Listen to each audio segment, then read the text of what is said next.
बर्फीली पहाड़ियों में एक गहरी और अंधकारमयी गुफा थी, जिसके बारे में कई रहस्यमयी कहानियां प्रचलित थीं। कहा जाता था कि यह गुफा एक प्राचीन ऋषि की तपोस्थली थी, जिन्होंने यहां वर्षों तक साधना की थी। लेकिन किसी कारणवश उन्होंने इस स्थान को एक भयंकर शाप दे दिया, जिसके बाद जो भी इस गुफा में प्रवेश करता, वह राजा विक्रमादित्य को रहस्यों की खोज करने का शौक था। एक दिन उनके दरबार में एक वृद्ध सन्यासी आया और बोला, राजन, इस गुफा में अमृतत्व का रहस्य छिपा है, लेकिन उसके साथ एक भयंकर अभिशाप भी जुड़ा है। केवल वही व्यक्ति इस रहस्य को पा सकता है जो अपने लोभ और भय से मुक्त हो। राजा विक्रमादित्य को यह सुनकर जिज्ञासा हुई।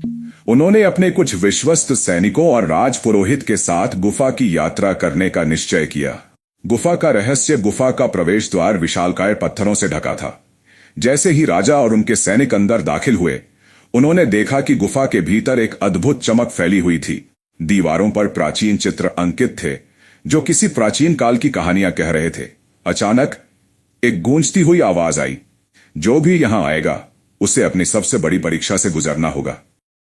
जैसे ही राजा ने आगे कदम बढ़ाया, एक रहस्यमयी आकृति प्रकट हुई। वह एक दिव्य साधु की तरह दिखती थी, परंतु उसकी आंखों में एक अजीब सी चमक थी। उसने कहा, हे राजन, यदि तुम यहां के रहस्यों को जानना चाहते हो तो तुम्हें 3 कठिन परीक्षाओं से गुजरना होगा। पहली परीक्षा, भय की परीक्षा। गुफा अचानक अंधकारमय हो गई। चारों ओर से डरावनी आवाजें आने लगीं। राजा के सैनिक डरकर पीछे हट गए, लेकिन विक्रमादित्य अडिग खड़े रहे। तभी एक विशाल नाग उनके सामने प्रकट हुआ। उसकी फुफकार इतनी तीव्र थी कि पूरा वातावरण कांप उठा। राजा ने अपनी तलवार निकाली, लेकिन तभी उन्हें याद आया कि डर से बचने का सबसे अच्छा तरीका है साहस।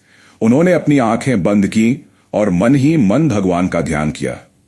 कुछ ही क्षणों में नाग और अंधकार दोनों ही गायब हो गए। दूसरी परीक्षा, लोभ की परीक्षा। अब राजा और उनके सैनिकों के सामने एक सुनहरी भूमि आ गई। चारों ओर हीरे जवाहरात बिखरे हुए थे।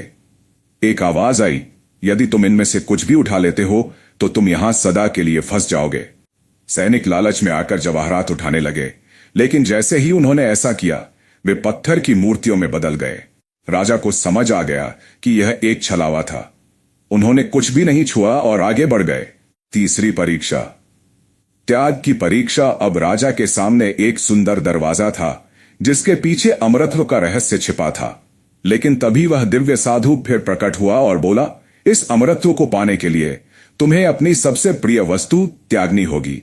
राजा सोच में पड़ गए। उनके पास धन, वैभव, सेना सब कुछ था, लेकिन उन्हें सबसे प्रिय क्या था? तभी उन्हें अपनी प्रजा का ख्याल आया।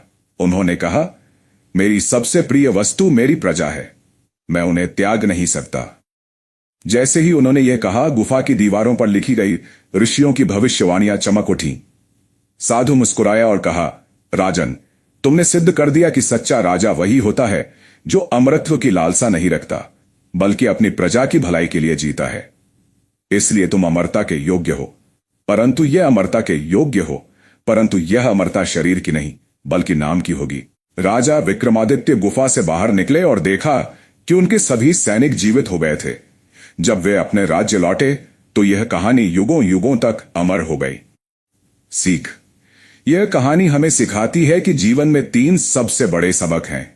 1, भय का सामना करो। 2, लोभ से बचो। 3, त्याग को अपनाओ। जो इन तीनों गुणों को धारण करता है, वही सच्चे अर्थों में महान बनता है।